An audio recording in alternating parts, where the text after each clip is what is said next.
11 de la mañana nosotros y vamos a analizar un poco lo que mucho no se habla realmente, que todos vemos en la Argentina, ¿no? Y hasta votantes de Milei, ¿no? A votantes de Milei que uno habla y dice, y te dicen, bueno, sí, el tipo está loco, pero algo después, ¿no? Pero el principio del está loco lo dicen. Y el otro día con la entrevista con TN, con Franco Mercuriali, realmente se lo vio como un auténtico Milei, desencajado por momentos, haciendo gesticulaciones con la cara preocupantes realmente. Pero para hablar de este tema no vamos a hablar nosotros, sino que vamos a hablar con una psicoanalista. Ella es Mariela Fuentes Esparza, que la hemos entrevistado y tuvo mucha repercusión por lo interesante que fue la nota. Así que, bueno, con ella vamos a hablar. Mariela, ¿cómo estás? Acá en Radio Rebelde te saludamos Nahuel y Tomás. Buenos días. ¿Cómo andan? Bien, Mariela. ¿Qué tal?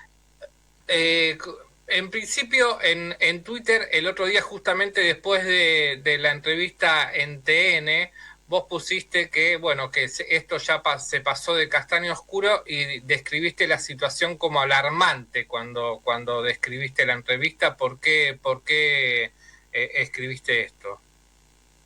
Bueno, ¿sabés que me puse a pensar cuando hablamos los primeros días de mayo sobre la diferencia entre la calle Pou y Milei? ¿Se acuerdan que habíamos dicho esto? Yo había puesto esto es neurosis, esto es psicosis, y en su momento se me había achacado bastante una cuestión de ética respecto de si eso era un diagnóstico, y yo había dicho que esto era un diagnóstico porque era un diagnóstico en lo político, y que todo diagnóstico es político, dado que Milei no deja de ser un síntoma de la época. Por lo tanto, me parece interesante que lo pensemos en un contexto y no solo a él, porque si no, nos quedamos con un sesgo muy acotado.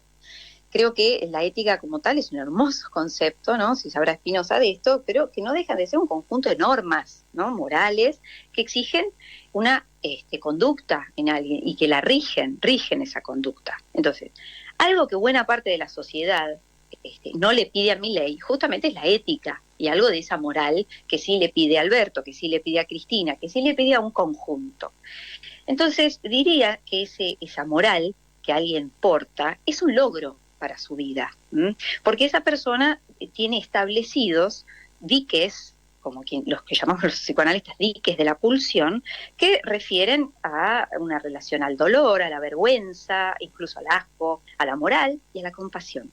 Entonces ya eso es una modelación, o sea, algo está morigerado, apaciguado en los impulsos infantiles. ¿Por qué? Porque ha mediado la palabra, ha mediado la educación, alguien ha hecho algo para que eso se aligere, digamos, ¿no? Y podamos entrar en lo colectivo. Esos movimientos en la vida de un sujeto permiten que alguien organice sus impulsos en función de un grupo, o sea, resigna lo individual en favor de lo colectivo.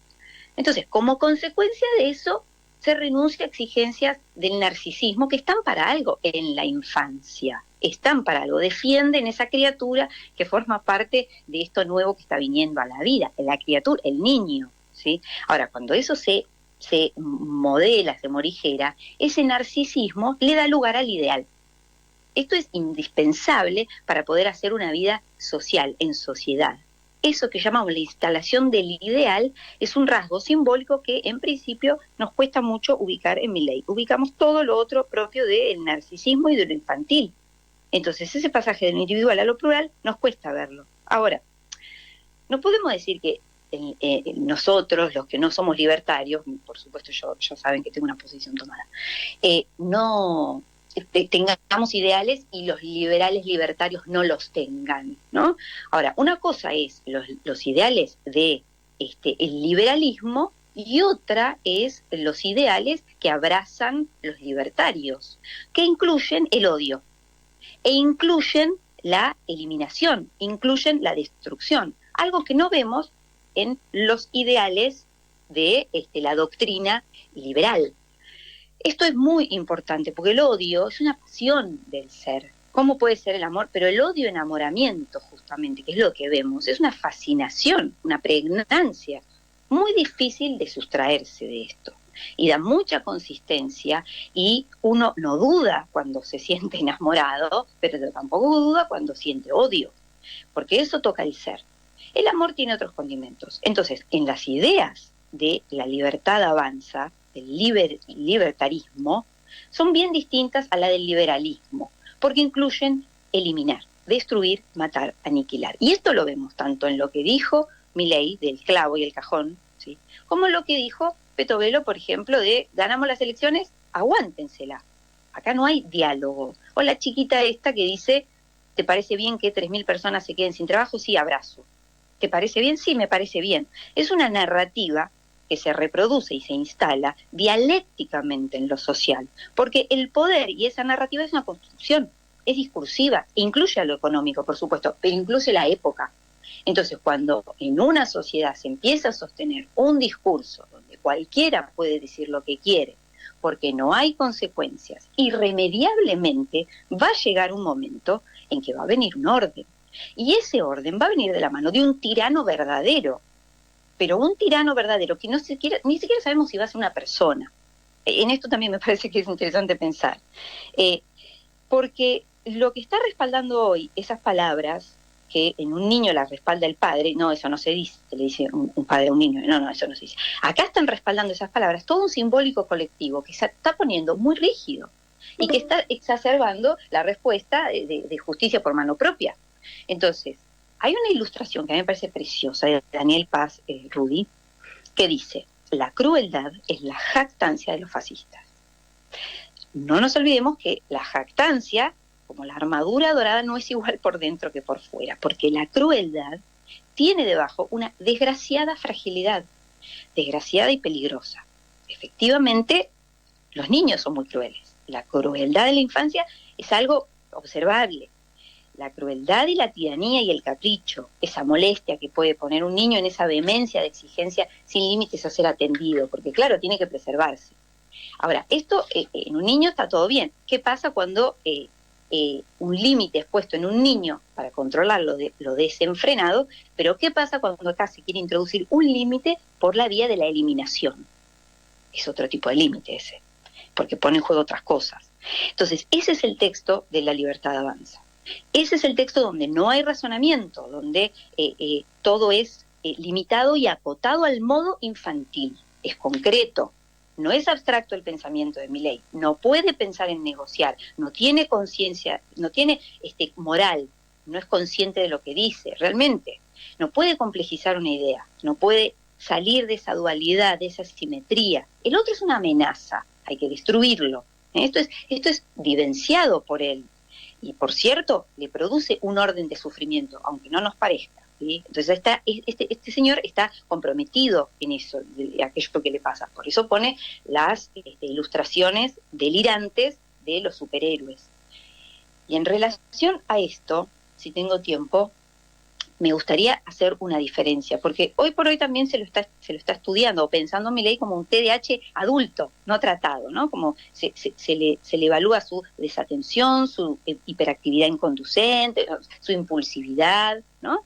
Perfecto, eso es cualitativo, eso se lo ve, es observable. Ahora, en lo que sucede en este para todos, que hay un conjunto de gente que sostiene esto como si fuera un bien, esto de poder decir cualquier cosa, matar, eliminar, etcétera.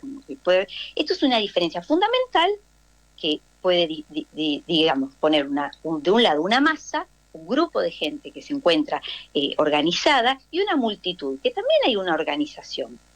Por el lado de La Libertad Avanza, para mi gusto, hay una suerte de masa que yo definiría como una multitud.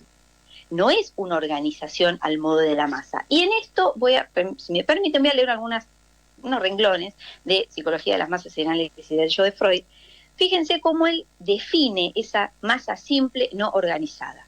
Dice que tiene las conductas propias de un niño malcriado y que muestra una naturaleza extremadamente excitable, impulsiva, apasionada, veleidosa, inconsecuente, inclinada a las acciones extremas, accesible solo a las pasiones más groseras y a los sentimientos más simples. Qué casualidad, parece que estábamos hablando de él.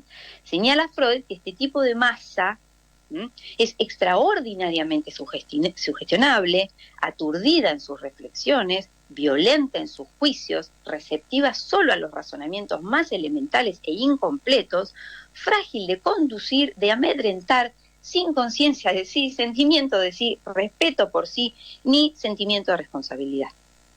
Pronta a dejarse arrastrar por la conciencia de una fuerza a toda clase de insensateces, que solo esperaríamos de un poder absoluto e irresponsable. Por tanto, se porta más bien como un salvaje apasionado y desenfrenado. La conducta se asemeja más a la de una manada de animales salvajes que a los seres humanos.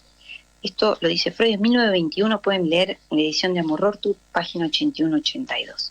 Entonces, hay algo que se llama una masa, que es gente que tiene un ideal, que es lo que dijimos que se puede establecer cuando algo de ese narcisismo ha sido morigerado, ¿sí? Y hay otra que está conducida por lo que se llama, entre mil comillas, el prestigio, ¿sí?, del conductor. Ahora bien, Le Bon dice, este prestigio es algo que etimológicamente remite a cierta magia, engaño y truco.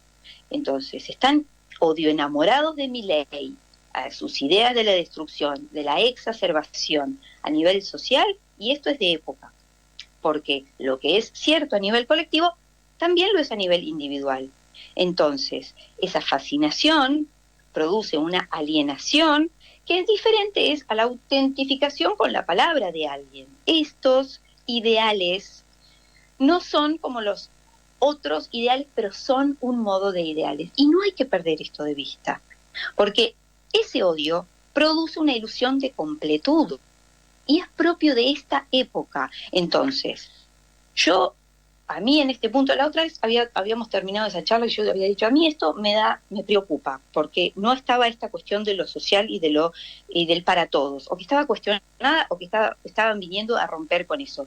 No hace falta más que ver lo que pasó en estos 5 meses, con las facultades tomadas, ¿verdad?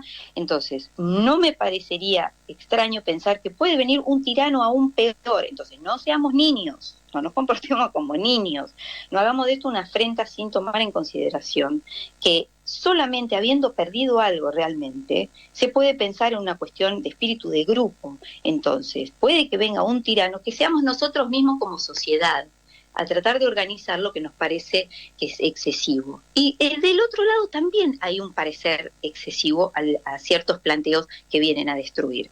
Entonces, me parece que es un llamado en este momento a la reflexión colectiva. ¿De qué manera se hace? La verdad, lo ignoro, soy psicoanalista, no soy socióloga, pero en un punto trato de pensar en un colectivo particular, porque no es solo Milei.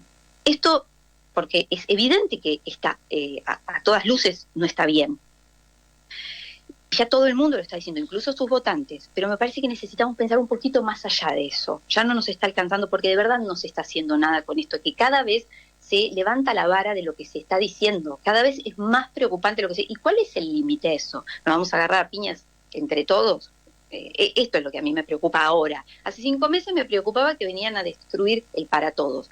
Y ahora me preocupa que es demasiado evidente el tipo de masa no organizada donde prolifera el pegoteo, donde prolifera ese odio, que es una libido puesta al servicio de un exceso de descarga permanente. Es una viscosidad. Entonces, esto a mí me parece, lo que ahora me preocupa es esto. Lo otro ya lo vinieron a hacer y van derecho hacia ese lugar, ¿no? Me parece que estén dudando mucho. No sé si me quieren preguntar algo, quieren que abramos un poco la conversación. No, la verdad que ahí se nos termina el programa, pero brillante me pareció todo lo que nos preparaste. Realmente no es solo, es interesante, no es solo ya la psiquis del presidente, sino lo que se está viendo, y es preocupante, y que nadie pone un límite, y a todos ya hasta nos parece normal las cosas que suceden, desde arriba para abajo. Es la verdad que te agradecemos mucho, porque es interesantísimo todo lo que nos contaste. Bueno, al contrario, les agradezco mucho a ustedes.